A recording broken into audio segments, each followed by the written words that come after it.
भारत माता की, भारत माता की। वंदे वंदे वंदे। भारतीय जनता पार्टी के क्षेत्रीय अध्यक्ष श्री सत्येंद्र सिसोदिया जी, लोकप्रिय सांसद और केंद्रीय मंत्री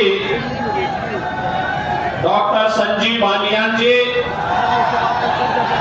प्रदेश सरकार में मंत्रिमंडल के मेरे साथी श्री कपिल देव अग्रवाल जी, भारतीय जनता पार्टी के जिला के अध्यक्ष मेरठ शिव कुमार राणा जी, जिलाध्यक्ष मुजफ्फरनगर सुधीर सैनी जी, पूर्व विधायक संगीत सोम जी, पूर्व विधायक विक्रम सैनी जी, जिला प्रभारी मयंक गोयल जी,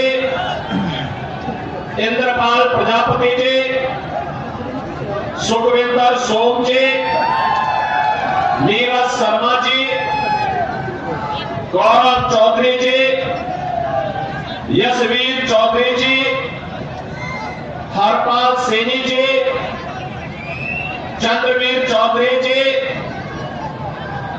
सुनील भराना जी, लोकेश प्रजापति जी, विमल शर्मा जी और भारी संख्या में उपस्थित सरदाना क्षेत्र से उपस्थित बहनों और भाइयों,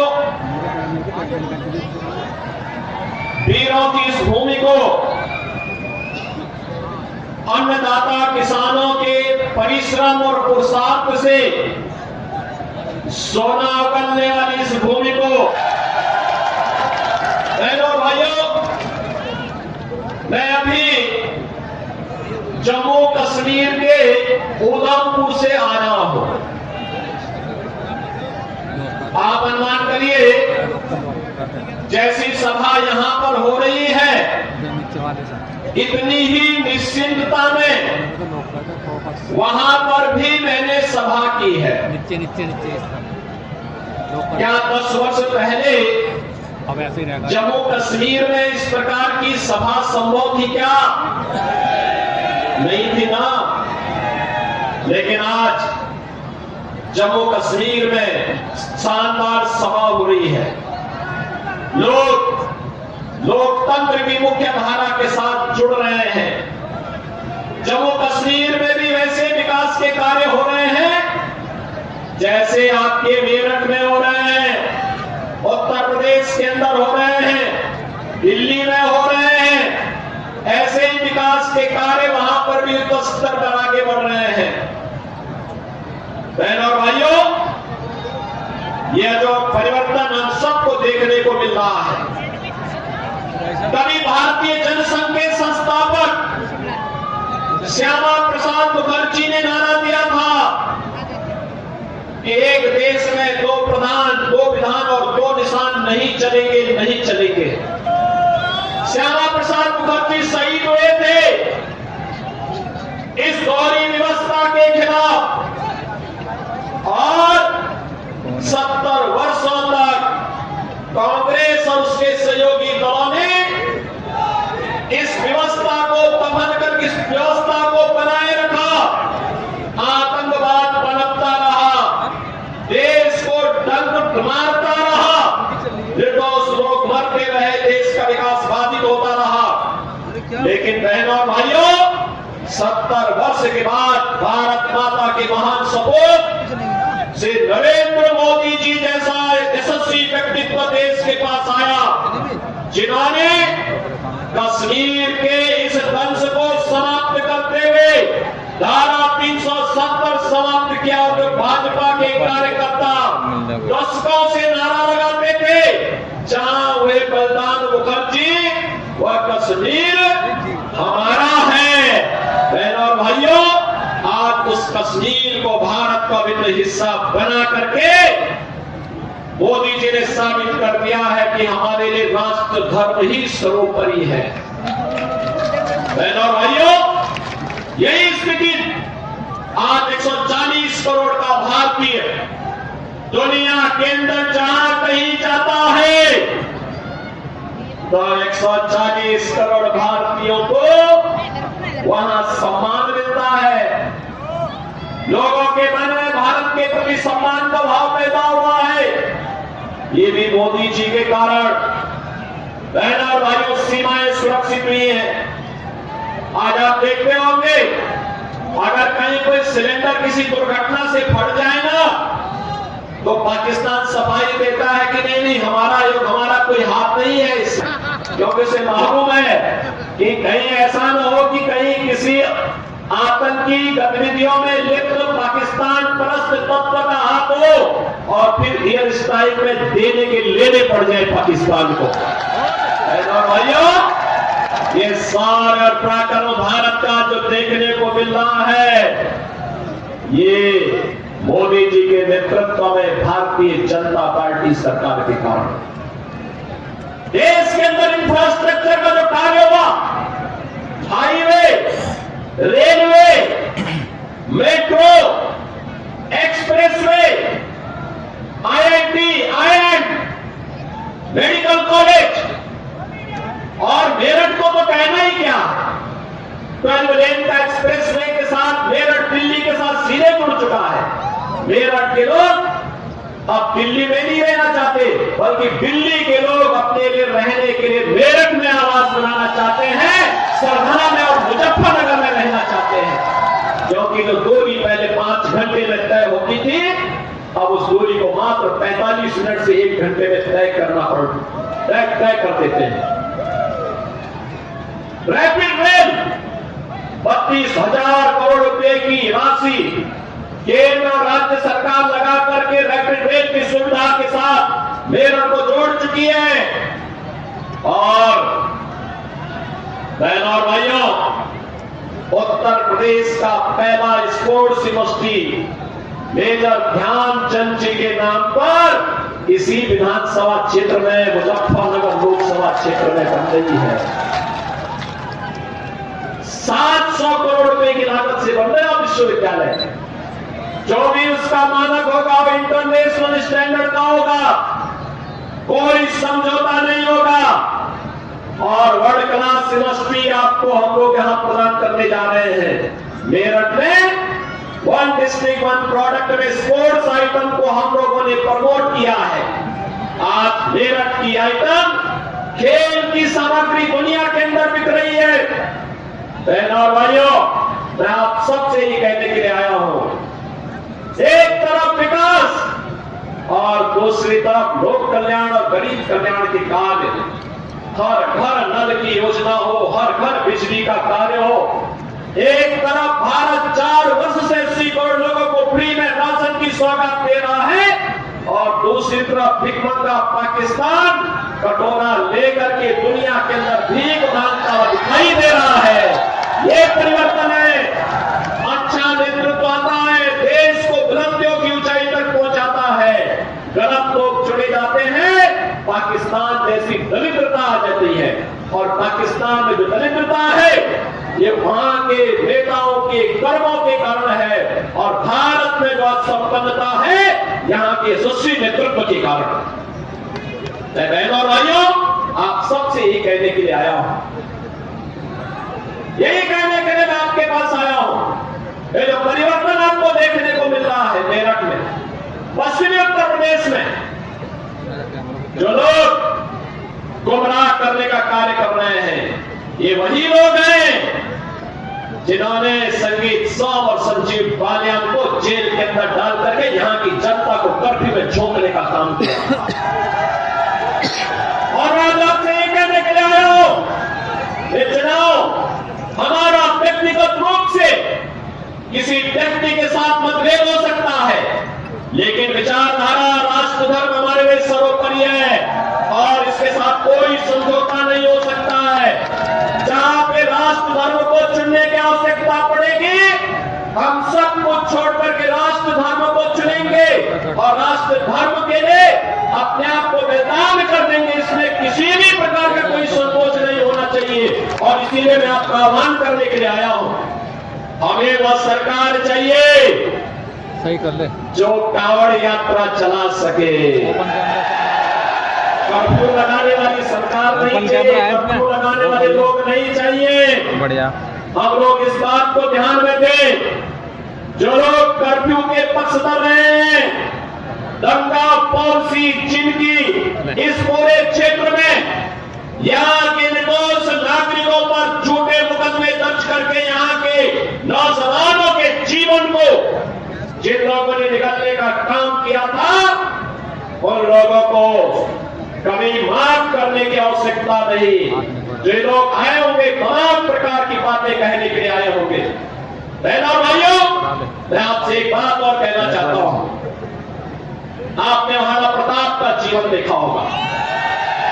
महाराणा प्रताप, जब महाराणा प्रताप की बात होती है तो भारत के स्वाभिमान की बात होती है, भारत के सम्मान की बात होती है। स्वधर्म और स्वराष्ट्र के लिए कैसा बलिदान चाहिए। सत्ता नहीं, घास की रोटी खाएंगे लेकिन विदेशी हुकूमत के सामने कभी सिर नहीं झुकाएंगे। भाइयों, जिन लोगों ने कर्फ्यू करके इस क्षेत्र में बाल बेटियों की इज्जत को नीलाम करने का काम किया था, जो लोग यहाँ की बेटी और व्यापारी के जीवन के लिए खतरा बन चुके थे, उन लोगों को फिर से पनपने का अवसर मत दीजिए। वे लोग आएंगे, तुम दबा करके आएंगे, मोबाइल तो नया वाला है, पकड़ करके नया वाला मोबाइल तो क्षेत्र में फिर अव्यवस्था ओरिजिनल कैमरा चलाने का कार्य करेंगे। इसलिए मैं आज आपका आह्वान करने के लिए आया हूँ। विकास में कोई कोताही नहीं बरती गई, किसी भी प्रकार की कोई कोताही केंद्र और राज्य शासन ने नहीं बरतने दी। सुरक्षा के साथ कोई खिलवाड़ नहीं होने दिया, बेटी और व्यापारी को सुरक्षा का माहौल दिया। और बहनों भाइयों, हमें व्यक्तिगत मतभेदों को दरकिनार करते हुए देश के बारे में सोचना है। देश और राष्ट्र धर्म से बढ़कर के बारे में कोई कुछ नहीं हो सकता है। और यही आह्वान करने के लिए आज मैं यहाँ पर संघना की भूमि पर आया हूँ। ये वीरों की भूमि है और वीरता कभी कायरता नहीं दिखाती है, शॉर्टकट का रास्ता नहीं अपनाती है। वीरता तो आसमान आने वाला राष्ट्र धर्म के लिए सर्वोच्च न्यौछावर करने के लिए अपने आप को तैयार करती है। और उसी वीरता का आह्वान करने के लिए मैं आपके पास आया हूं, आपसे कहने के लिए, यह देश, पूरे देश के अंदर एक आवाज है। उत्तर, दक्षिण, पूर्व, पश्चिम, एक ही आवाज है पूरे देश के अंदर। मुझे 3 दिन पहले महाराष्ट्र जाने का अवसर प्राप्त हुआ था, उससे 1 दिन पहले मैं राजस्थान गया था, अभी जम्मू कश्मीर से आया हूं। लोग नहीं हुए, केवल यहाँ की सभा के लिए आया हूं, अन्यथा मेरे और भी कार्यक्रम थे। मैंने कहा नहीं, मैं जाऊंगा सरबरा में, मैं इस बार जरूर जाऊंगा, 24 में मैं जरूर जाऊंगा। और बहनों भाइयों, मैं इसीलिए आया हूं आपसे कहने के लिए, जो लोग गुमराह कर रहे हैं उनके गुमराह में आने की आवश्यकता नहीं। ये लोग कभी नहीं आएंगे। जाति के सौदागर उपयोग करेंगे, बाद में सौदेबाजी करके गायब हो जाएंगे। हमें किसी भी ऐसे व्यक्ति के बहकावे में नहीं आना है जिससे हमारा राष्ट्र धर्म खतरे में आए।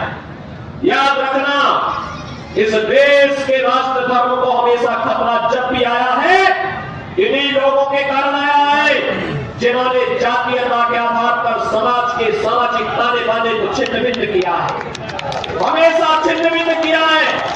और बहनों भाइयों, मैं आपको इस बात के लिए आश्वस्त करता हूं कि कोई माय के लाल बार बागा नहीं कर सकता है। सुरक्षा की आज आप देखते होंगे बड़े बड़े दुर्दांत माफिया अपराधी किस कदर उनकी दुर्गति हो रही है। आप देख होंगे इनके नामे ही माहौल होता था, आज उनकी दुर्गति क्या है हर व्यक्ति देख रहा है। इन माफिया और अपराधियों की स्थिति क्या है आप रोज सोशल मीडिया के प्लेटफॉर्म को उठा करके देखते होंगे, एक दुर्दांत माफिया ऐसा भी था। बहनों और भाइयों, जब आज समाजवादी पार्टी की सरकार के समय चलता था तो मुख्यमंत्री हो या मुख्य न्यायाधीश, इन सब के काफिले रुक जाते थे और माफिया का काफिला निकलता था। और जब हमने कार्रवाई की उस माफिया के खिलाफ और उसको रगड़ करके कोर्ट के सामने प्रस्तुत किया तो उसकी पैंट गीली हो गई थी, उसकी पैंट गीली हो गई थी। और तब हमने कहा था उस समय उसको, हमने कहा था कानून को रौंदने वाले, आज कानून कितना बड़ा होता है यह एहसास हो रहा है कि नहीं हो रहा है। और उस लोगों को मारोगे तो मिट्टी भी नहीं मिल पाएगी। और बहनों और भाइयों, इसीलिए मैं आया हूं आपसे कहने के लिए, देखो जिनकी गर्मी हम शांत कर चुके हैं उनको गर्म मत होने दीजिए। इस क्षेत्र को विकास की मुख्य धारा के साथ जोड़ने को, उनकी सबकी गर्मी शांत हो गई है, वे गए काम से। और इसीलिए मैं आप सबसे अपील करने के लिए आया हूं कि पूरे देश की एक आवाज है, पूरा देश एक ही स्वर में बोल रहा है। और वह बोल रहा है कि फिर एक बार मोदी सरकार, फिर एक बार, थोड़ा जोर से बोलिए, यहां की आवाज दिल्ली तक पहुंचाइए, फिर एक बार मोदी सरकार, यह मोदी सरकार की जो गूंज पूरे देश के अंदर है, इस पूरी गूंज को घर घर पहुंचाना है। मोदी जी का प्रतिनिधि बन करके और स्वयं मेरा प्रतिनिधि बन करके आपको जाना होगा। सहमत है?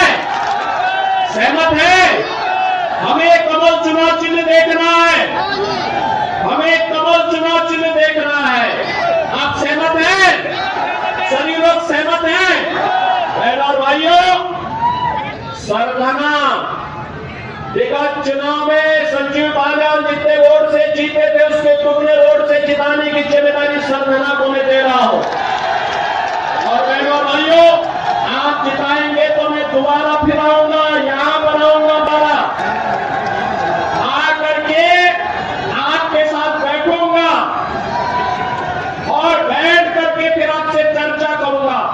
और इसीलिए आपसे अपील करने के लिए मैं आया हूं, एक जिम्मेदारी आपकी है, मोदी जी को तीसरा कार्यकाल मिलना चाहिए, क्योंकि मोदी जी के नेतृत्व में हमारा भारत ग्लोबल पावर बनेगा, दुनिया की एक बड़ी ताकत बनेगा।